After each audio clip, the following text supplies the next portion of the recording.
బ్రహ్మాండంలో మన భూమి ఒక ఇసుక రేణువు లాంటిది. ఈ బ్రహ్మాండం ఎంత విశాలమైంది అంటే దీంట్లో గ్రహాలు, నక్షత్రాలు, గెలాక్సీలు మరియు ఎన్నో స్పేస్ ఆబ్జెక్ట్స్ ఇమిడి ఉన్నాయి. రాత్రి సమయంలో ఆకాశాన్ని చూసినప్పుడు ఈ పూర్తి విశ్వంలో మన భూమి ఎడారిలో మొత్తంలో ఒక ఇసుక రేణువు అని మీకే అర్థమవుతుంది. ఒక సూర్యుడి లోపల 1.3 మిలియన్ భూగ్రహాలు సింపుల్ గా ఇమిడిపోతాయి. అంటే 13 లక్షల భూగ్రహాలు కలిస్తే ఒక సూర్యుడు అని చెప్పొచ్చు. మన సోలార్ సిస్టంలో కేవలం ఒక సూర్యుడు మాత్రమే ఉన్నాడు. అలా అని సూర్యుడు అతిపెద్ద నక్షత్రం కాదు. సూర్యుడి కంటే ఎన్నో రెట్లు పెద్దగా ఉండే నక్షత్రాలు ఈ బ్రహ్మాండంలో ఉన్నాయి. మిల్కీవే గెలాక్సీలో 100 బిలియన్ల కంటే ఎక్కువ నక్షత్రాలున్నాయి. మన సోలార్ సిస్టమ్ కూడా ఈ మిల్కీవే గెలాక్సీలోనే ఉంది. అంటే మిల్కీవే గెలాక్సీలో సూర్యుడి పాత్ర ఎంత ఉంటుందో ఇప్పుడు మీకు అర్థమయ్యే ఉంటుంది. సైంటిస్టుల ప్రకారం మన విశ్వంలో 100 బిలియన్ల కంటే ఎక్కువ గెలాక్సీలు ఉన్నాయి. సైంటిస్టులకి మన విశ్వం గురించి కేవలం 5% మాత్రమే తెలుసు. ఈ రోజు వీడియోలో అంతరిక్షానికి సంబంధించిన కొన్ని మిస్టీరియస్ ఫ్యాక్ట్స్ గురించి తెలుసుకోబోతున్నాం. అందుకని వీడియోని ఎక్కడ స్కిప్ చేయకుండా పూర్తిగా చూడండి. ఈ పూర్తి బ్రహ్మాండంలో కేవలం 5% పదార్థాలు మాత్రమే సాధారణ మ్యాటర్తో తయారయ్యాయి. 2.5% డార్క్ మ్యాటర్ మరియు మిగతా 70% డార్క్ ఎనర్జీతో తయారయ్యాయి. అంటే యూనివర్స్లో ఉన్న 95% పదార్థాలు కనీసం మనకి కనిపించవు కూడా. ఒకవేళ మనం శనిగ్రహాన్ని నీటిలో ముంచగలిగితే అప్పుడు శనిగ్రహం నీటిలో మునిగిపోదు, తేలుతుంది. మన సోలార్ సిస్టంలో శనిగ్రహం 2వ అతిపెద్ద గ్రహం అవుతుంది. అయితే ఇది పూర్తిగా గ్యాస్తో తయారవడం వల్ల దీని డెన్సిటీ నీటి కంటే కూడా తక్కువగా ఉంటుంది. అందువల్లే శనిగ్రహాన్ని నీటిలో పెడితే ఒక పడవలాగా తేలుతుంది. సోలార్ సిస్టంలో ఉన్న కొన్ని గ్రహాల మీద మనం పెద్దగా కష్టపడకుండానే పల్టీలు కొట్టొచ్చు. మనం ఇప్పటికే చంద్రుడి మీద అడుగు పెట్టేశాం. రాబోయే కాలంలో మంగళ గ్రహానికి కూడా వెళ్ళబోతున్నాం. ఒకవేళ భూమి మీద మనం 1.5 అడుగులు గాల్లోకి ఎగరగలిగితే మంగళ గ్రహం మీద 3 అడుగులు, చంద్రుడి మీద 10 అడుగులు ఎగరొచ్చు. బృహస్పతి గ్రహం మీద అయితే అస్సలు ఎగరలేం. గాల్లోకి ఎగిరే ప్రక్రియ గురుత్వాకర్షణ శక్తి మీద ఆధారపడి ఉంటుంది. గ్రావిటీ ఎంత ఎక్కువగా ఉంటుంది అంటే గాల్లోకి ఎగిరే కెపాసిటీ అంతే తగ్గిపోతుంది. గ్రావిటీ ఎంత తక్కువగా ఉంటే అంత ఎక్కువగా గాల్లోకి ఎగరగలుగుతాం. ఐన్స్టీన్ ప్రకారం మనకి రాత్రి సమయంలో కనిపించే నక్షత్రాలు నిజానికి అక్కడ ఉండవు. అవి కొన్ని లక్షల సంవత్సరాల ముందు రిలీజ్ చేసిన లైట్ను మనం చూస్తున్నాం. ఆ లైట్ ఎన్నో లక్షల సంవత్సరాలు ప్రయాణించి మన కంటి వరకు చేరుతుంది.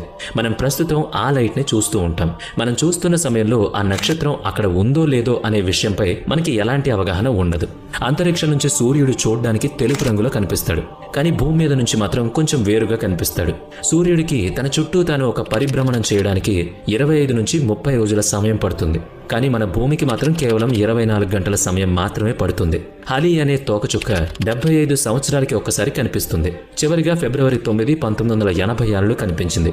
జూలై 2061కి మళ్లీ కనిపించబోతోంది. ఒకవేళ అంతరిక్షంలో ఏవైనా 2 సేమ్ మ్యాటర్స్ను కలిపితే ఆ 2 అతుక్కుపోతాయి. ఆ ప్రక్రియని కోల్డ్ వెల్డింగ్ అని పిలుస్తారు. అంతరిక్షంలో గాలి లేకపోవడం వల్ల 2 మ్యాటర్స్ను కలిపినప్పుడు అక్కడ వాక్యూమ్ క్రియేట్ అవుతుంది. దాంతో ఆ 2 కూడా ఒకదానికొకటి పర్మనెంట్గా అతుక్కుపోతాయి. మొట్టమొదటిసారి అంతరిక్షంలో కోకోకోలా కూల్ డ్రింక్ను తాగడం జరిగింది. అలాగే ఆహారం కింద యాపిల్ పండును తినడం జరిగింది. చంద్రుడి మీద పడే అచ్చులు లేదా గుర్తులు ఎప్పటికీ చెరిగిపోవు. ఎందుకంటే చంద్రుడి మీద గాలి ఉండదు. చంద్రయాన్ 3 మిషన్ ద్వారా పంపిన రోవర్ చంద్రుడి మీద ల్యాండ్ అయి మన జాతీయ జెండాలో ఉండే అశోక చక్రాన్ని అలాగే ఇస్రో లోగోను ప్రింట్ చేసింది. చంద్రుడి సర్ఫేస్ మీద ఈ 2 గుర్తులు ఎప్పటికీ అలాగే ఉండిపోతాయి. భూమి నుండి మన కళ్ళతో దాదాపుగా 7 గెలాక్సీలను చూడొచ్చు. ఇప్పటి వరకు మనిషి పంపించిన అతిపెద్ద space machine international space station అవుతుంది. అతి ఖరీదైన మిషన్ కూడా ISSఏ అవుతుంది. ఇంటర్నేషనల్ స్పేస్ స్టేషన్ను అంతరిక్షంలోనే అసెంబుల్ చేశారు. అంతరిక్షంలో తిరుగుతున్న ISS భూమి మీద ఉన్న 90% జనాభాకి కనిపిస్తుంది. ISS వేగంగా కదిలే నక్షత్రంలా కనిపిస్తుంది. ఒకవేళ రాత్రి సమయంలో చూసినట్లయితే ప్రతి 2 గంటలకి ఒకసారి కనిపిస్తుంది. ISS కేవలం 92 నిమిషాల్లోనే భూమిని చుట్టి వస్తుంది. ప్రతి గంటకి దాదాపు 17,900 మైల్స్ వేగంతో ప్రయాణిస్తుంది. శని గ్రహం యొక్క ఉపగ్రహం అయిన టైటాన్ మీద న్యాచురల్ గ్యాసెస్తో నిండి ఉన్న మహాసముద్రాలున్నాయి. ఈ ఉపగ్రహం మీద భూమిలాగే నదులు కూడా ఉన్నాయి. మంగళ గ్రహం సర్ఫేస్ ఐరన్ ఆక్సైడ్తో తయారైంది. అందుకే ఈ గ్రహం ఎరుపు రంగులో కనిపిస్తుంది. ఏదైనా స్పేస్ మిషన్ భూమి గ్రావిటీ నుంచి బయటపడాలి అంటే ప్రతి సెకండ్కి 27.33 కిలోమీటర్స్ వేగంతో ప్రయాణించాల్సి ఉంటుంది. సూర్యుడి తర్వాత భూమికి అతి దగ్గరగా ఉండే నక్షత్రం ప్రాక్సిమా సెంచురీ అవుతుంది. మంగళ గ్రహం మీద ఒలింపస్ మూన్ అనే పర్వతం మన పూర్తి సోలార్ సిస్టంలోనే అతి పెద్ద పర్వతం అవుతుంది. ఈ పర్వతం భూమి మీద ఉన్న మౌంట్ ఎవరెస్ట్ కంటే కూడా 3 రెట్లు పెద్దది. అంటే ఇది దాదాపుగా 24 కిలోమీటర్స్ ఎత్తు ఉంటుంది. న్యూట్రాన్ నక్షత్రాలు వేగం ఎంత ఎక్కువగా ఉంటుంది అంటే ఇవి కేవలం 1 సెకండ్లోనే దాదాపుగా 500 రౌండ్లు తిరిగేస్తాయి. మన సోలార్ సిస్టంలో అత్యంత హాట్ ప్లానెట్ మెర్క్యూరీ అని చాలా మంది అనుకోవచ్చు, ఎందుకంటే అది సూర్యుడికి దగ్గరగా ఉంటుంది కాబట్టి. కానీ అత్యంత హాట్ ప్లానెట్ వీనస్ అవుతుంది. వీనస్ వాతావరణంలో కార్బన్ డైఆక్సైడ్ ఎక్కువగా ఉంటుంది మరియు 3.5% నైట్రోజన్ గ్యాస్ ఉంటుంది.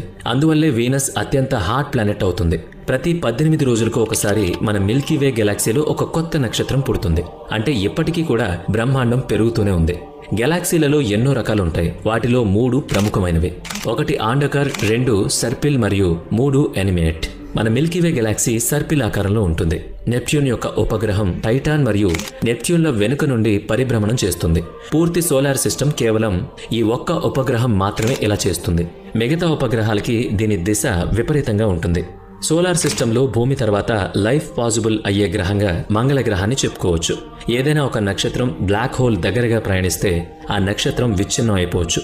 ఎందుకంటే బ్లాక్ హోల్ యొక్క గ్రావిటీ నక్షత్రాన్ని ముక్కలు ముక్కలుగా చేస్తుంది.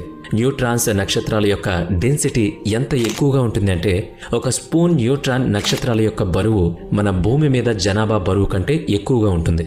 అంతరిక్షం నుంచి భూమి మీదకు తిరిగొచ్చే ఆస్ట్రోనాట్ దాదాపు 2 ఇంచుల వరకు పొడవు పెరుగుతారు. ఎందుకంటే స్పేస్లో గ్రావిటీ లేనందువల్ల ఎముకల మీద ఎలాంటి ఒత్తిడి ఉండదు. అందువల్ల ఎముకల మధ్య గ్యాప్ పెరుగుతుంది. యురేనస్ ప్లానెట్ యొక్క 27 ఉపగ్రహాలకి విలియం షేక్స్పియర్ మరియు అలెగ్జాండర్ పాప్ క్రియేట్ చేసిన పాత్రల యొక్క పేర్లు పెట్టడం జరిగింది. మెర్క్యూరీ మరియు వీనస్ గ్రహాలకి ఒక ఉపగ్రహం కూడా లేదు. రాత్రి సమయంలో భూమి కంటే కూడా వీనస్ ఎక్కువగా మెరుస్తుంది. అలాగే అత్యంత ఎక్కువగా మెరిసే నక్షత్రం సిరియస్ ఏ అవుతుంది. ఇది సూర్యుడి కంటే 25 రెట్లు ఎక్కువగా మెరుస్తుంది. ఇక ఆస్ట్రోనాట్ సూట్ తయారు చేయడానికి $1.5 కోట్ల ఖర్చు అవుతుంది. ప్రతి సంవత్సరం కూడా చంద్రుడి భూమి నుంచి 3.8 సెంటీమీటర్స్ దూరం వెళ్ళిపోతున్నాడు. కొన్ని మిలియన్ సంవత్సరాల తర్వాత ఈ దూరం చాలా ఎక్కువైపోతుంది. అలాగే దూరంగా వెళ్లే వేగం కూడా పెరుగుతుంది. దాంతో భూమి నుంచి చంద్రుడు చాలా చిన్నగా కనిపిస్తాడు. సోలార్ సిస్టంలో ఉన్న అన్ని గ్రహాల కంటే మెర్క్యూరీ చాలా వేగంగా సూర్యుడి చుట్టూ తిరుగుతుంది. కేవలం 88 రోజుల్లోనే సూర్యుడి చుట్టూ ఒక రౌండ్ వేసేయగలదు. అలాగే సూర్యుడి నుంచి వచ్చే అధిక వేడిని ఆపడానికి మెర్క్యూరీ మీద ఎలాంటి వాతావరణం లేదు. పూర్తి సోలార్ సిస్టంలో వీనస్ ప్లానెట్ మీద ఎక్కువ అగ్నిపర్వతాలు ఉన్నాయి. భూమి మీద నదులు ప్రవహిస్తున్నట్లుగా వీనస్ మీద కూడా లావా ప్రవహిస్తుంది. స్పేస్లో ఎన్నో మిస్టీరియస్ గ్రహాలున్నాయి. పూర్తిగా డైమండ్తో తయారైన ఒక గ్రహాన్ని సైంటిస్టులు కనిపెట్టారు. దానికి 55 క్యాంగరీ ఈ అని పేరు పెట్టారు. ఈ గ్రహం భూమి నుంచి 40 కాంతి సంవత్సరాల దూరంలో ఉంది. ఎలాంటి సూట్ లేకుండా ఒక మనిషిని అంతరిక్షంలో వదిలేస్తే కేవలం 15 సెకండ్స్లోనే స్పృహ కోల్పోతాడు. 2 నిమిషాల్లోనే మరణిస్తాడు. భూమి బరువు చంద్రుడి కంటే 81 రెట్లు ఎక్కువగా ఉంటుంది. నెప్ట్యూన్కి సూర్యుడి చుట్టూ ఒక రౌండ్ తిరగడానికి 165 సంవత్సరాల సమయం పడుతుంది. అంతరిక్షంలో ఏడవడం కష్టం అవుతుంది.